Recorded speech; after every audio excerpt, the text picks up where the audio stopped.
Good morning. Good morning. Welcome to Monday Mastery Moments Show with Michelle O'Neill, where you find tangible ways to live the fulfilling and enriched life that you've worked so hard and still are working so hard for. So I'm live Mondays at 6 a.m., as you can see, and you can find me on Facebook, YouTube, Twitter, and LinkedIn. And I'm here to give you your wake up call. And make sure you follow me on your platform of choice so that you don't miss a single episode.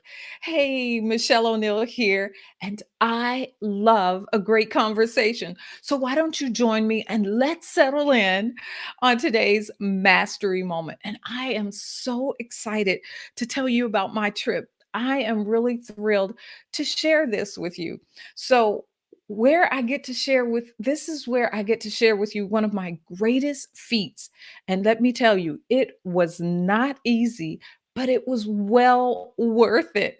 So you read right. I climbed Mount Fuji. Can you believe that? But let me start by being totally honest and let you know that I didn't start from the very bottom. I started from the fifth station, but it still was a feat. So I want to tell you all about it. Now, let me ask you a question first, because I have to get into this question thing before we start the story. What's on your bucket list? What is it that you want to do or have always dreamed of doing? And let me tell you right up, climbing Mount Fuji was not on my bucket list, but I am not on my budget list either. But I am so glad that I did it. So, what's keeping you from doing that thing that you've always wanted to do or that dream you had? Is it your thoughts? Is it your fears or your self-doubts? Is it those negative voices that are in your head?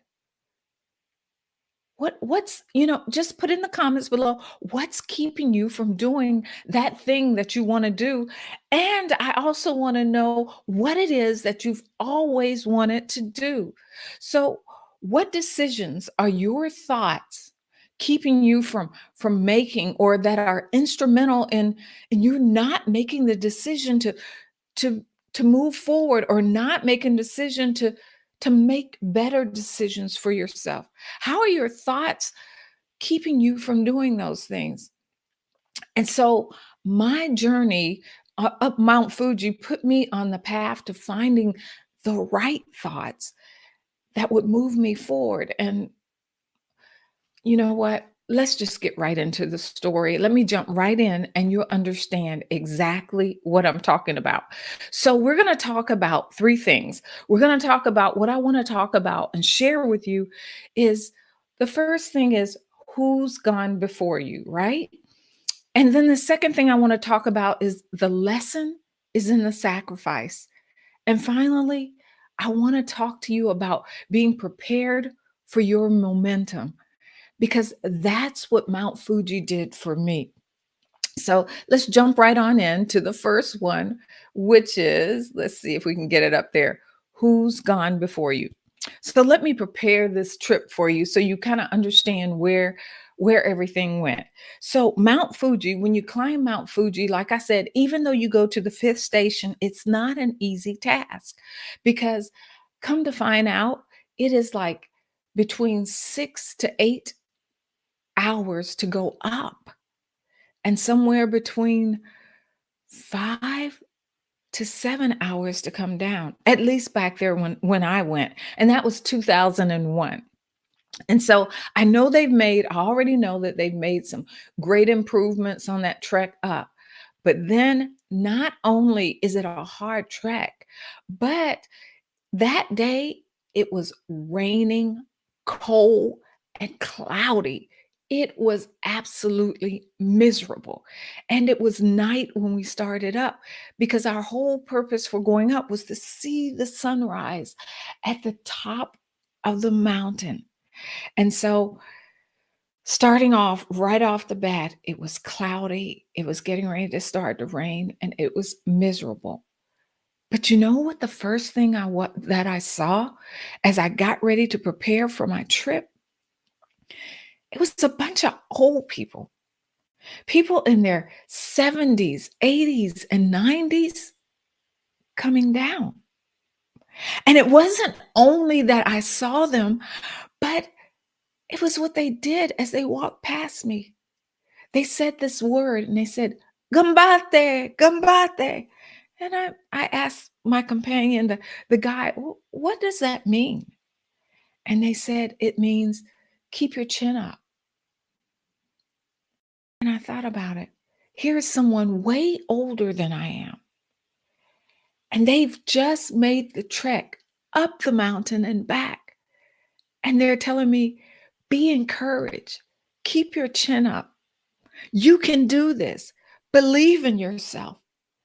And they were my evidence because they made it down that I could do it too. And so seeing their smiling faces, watching them walk past me, and there was still a little spry in their step. They were happy, they made it. And then I found out that they don't just do it one time, that for some of them, it's a yearly journey that they put themselves through. And here I was complaining about just going up there once, just doing this trek once. So it was the evidence that, hey, I can do it too. I could make it up Mount Fuji because I saw their smiling faces as they came down. And at that point, that was their declaration to me. Keep your chin up. You can do this. You got this, baby. That was the Japanese way, I guess, of saying, you got this. Come on, girl. You got this. And so it gave me heart.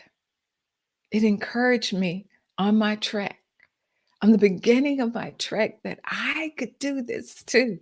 Hey, if they could do it, I can do it. And so I started out with my husband.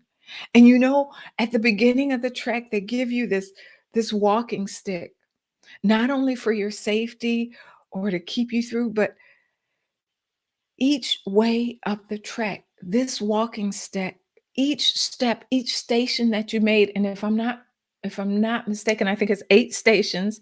It's either 7 or 8, but it's 8 stations that as you walk up the mountain, you get them to brand in your stick that you made that station. And so that's another reason that spurred you on to get to the top because you saw these people coming back with their sticks saying, I made it through each station. So that encouraged me to make sure that each station, as I got to one station, it was like, okay, now I just need to get to the next so I can get my brand on my stick.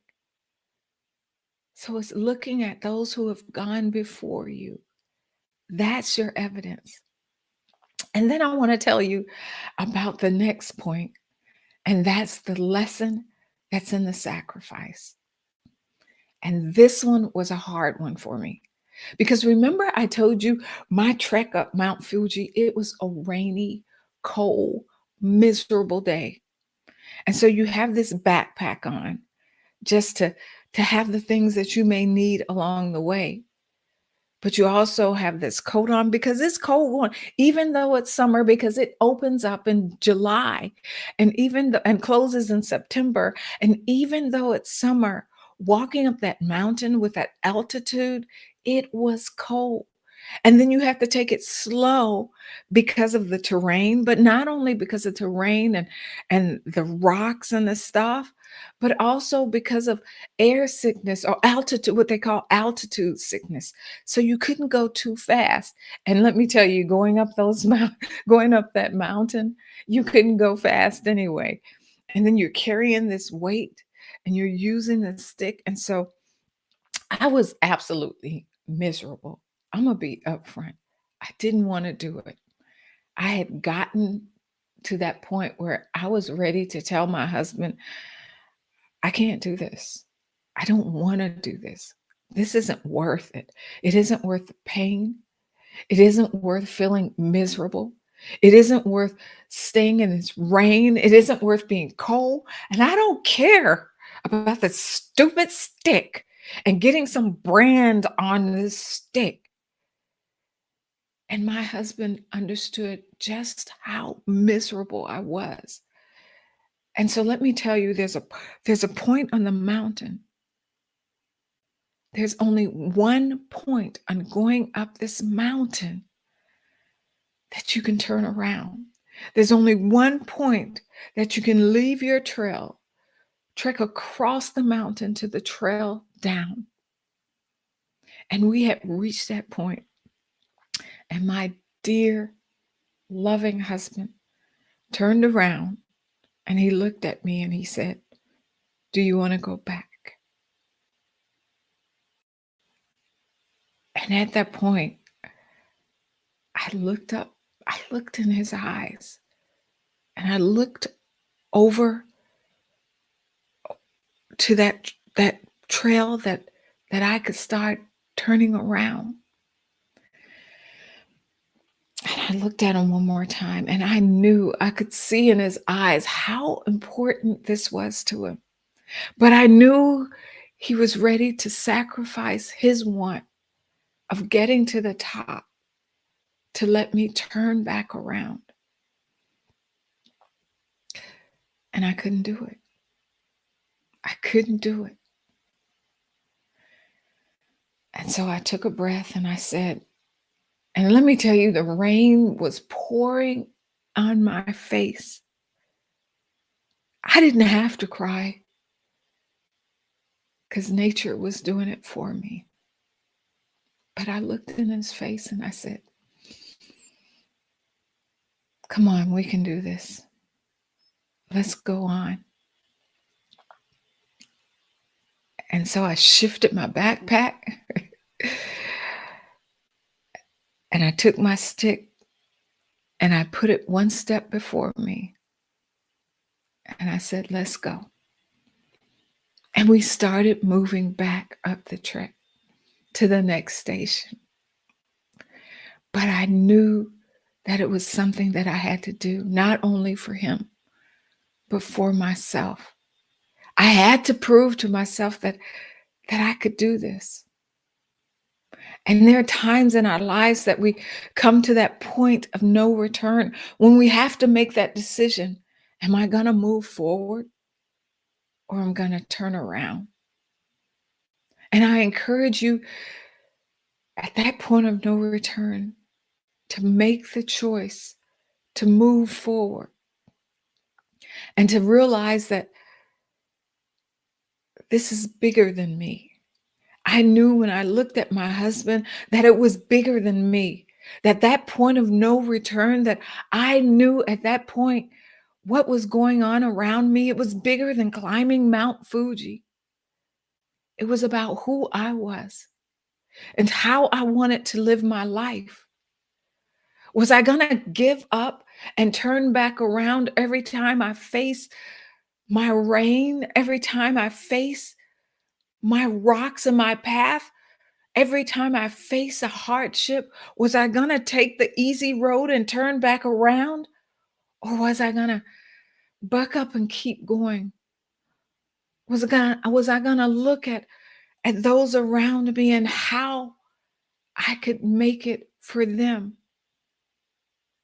And so your thought is at that point, this is way bigger than who I am. And it was a choice at that point to keep pressing, to keep moving forward. And the action that I took was just to look at that next station, to take the action to get that next stamp, to put one foot. That's all I had to focus on, is to put that one foot in front of the other, that one station. Once I made it to that station, then the only thing I had to look forward to is to make it to the next station. And I knew that I only had 8 to go through and that I'd be to the top. And I think at that point, I think I was at station number 6 and I was moving to station number 7. And so at that point, I knew there was only one or two more to go. Girlfriend, you can do this. You've made it to two, three, and you've only got one more. And after that, you only have one more. And so I kept going.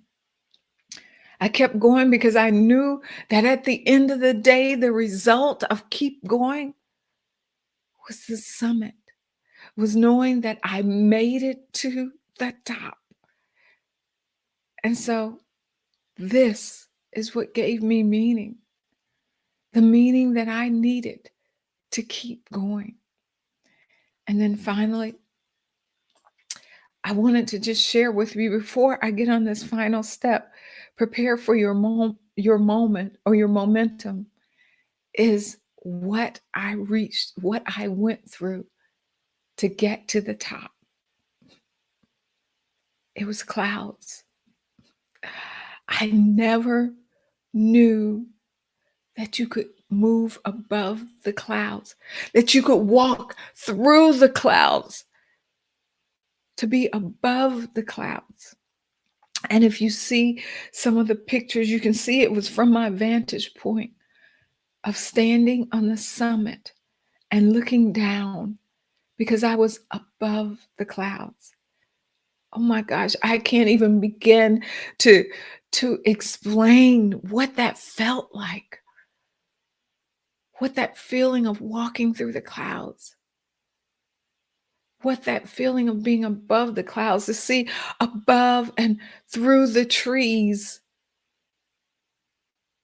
to see, I have to say, the place of God. It was truly amazing. And it was worth every pain, every struggle, every station that I went through to get there. Your summit is well worth every pain that you go through to get there, every experience that you deal with to get there.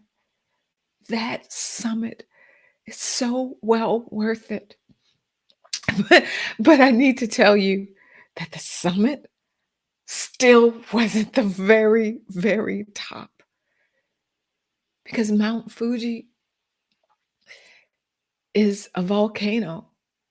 And there actually was an opening to the volcano. And I got to see that. And there's a lake up there too. And I got to experience all of that. And so you take a moment to rest at your summit, to eat, to replenish your body, to rest and to soak in everything around you as you prepare for your trek downward. Because even though it was hard to come up, there are even more challenges going down. And so that was important also. So I want you to prepare also for your momentum. And part of that preparation for us that day was the things that they told us as we prepared to go down. And so one of the first things they tell you is you're going to gain momentum. And you know this as you start going down the trek because you're going downward. And so now you use your stick not to pull you up, but to stop you as you gain momentum because you don't want to go too fast before you're prepared. You don't want to get ahead of yourself or you'll fall and you'll tumble and you'll get hurt. So there's this thing about knowing when to move forward, but how fast to move forward because you don't want to get ahead of yourself. And so you want to take heed to the warnings that your guide give you, those who've been there before you, those who know the lay of the land. Listen to those in your life that's already been there, that know some of the pitfalls that you may stumble across, that may trip you up along the way. Listen to those who have gone before you. And then I want you to know that preparation is 40%. I mean, your how do I say it? 40% of your going down is physical, but 60% of it is mental. That's what I wanted to say. Is that yes, you have to use your body, but you also have to use the things that you've learned and your thought process to get you down the way. Yes, your body helps, but it's a mental thing too. You want to, when you're on that trek, you want to hurry up and get down. But there's a point where I remember a few times there was a point where it was like, whoa, I'm losing control. And so I had to pull myself up. Hey, I know you want to get there faster, but this isn't the way to do it. This isn't the way. Slow your roll, girl. Slow your roll. And so remember, it's 40% physical, but you got to keep your head in the game. Keep your head in the game.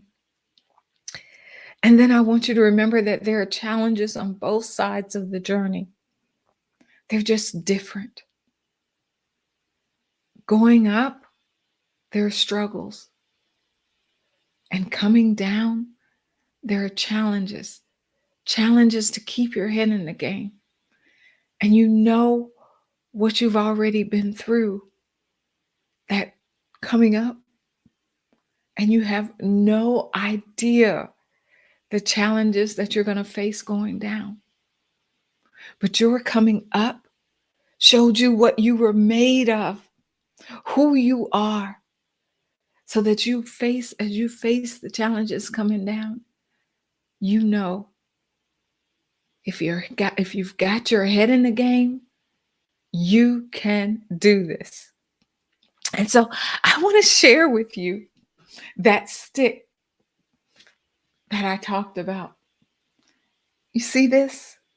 You see all the stamps along the way? The reminder, I don't know if you could see this, but the reminder of the year 2001.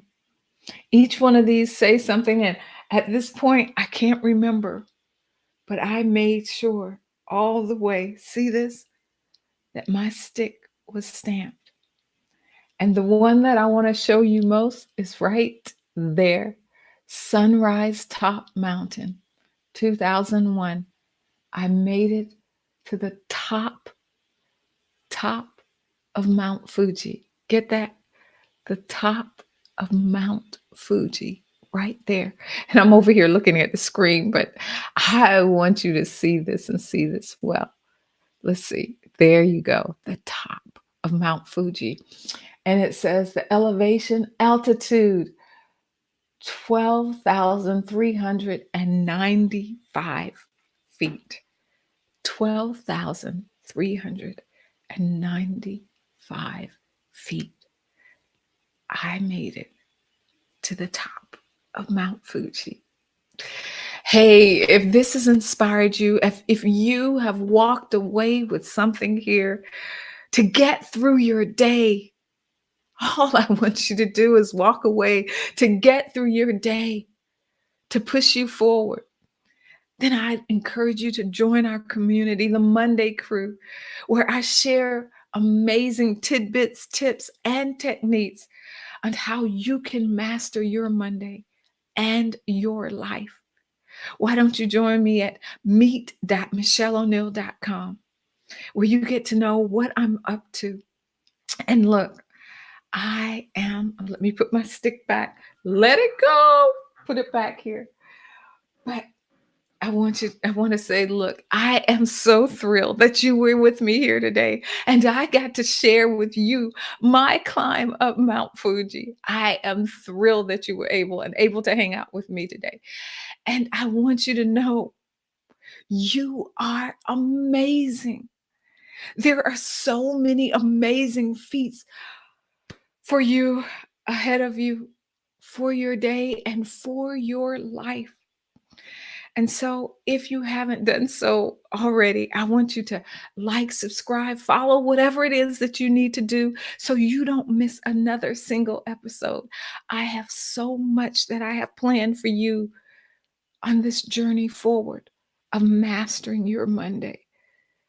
If you want to know more, remember about what I'm up to, find me on meet.michelleo'neil.com.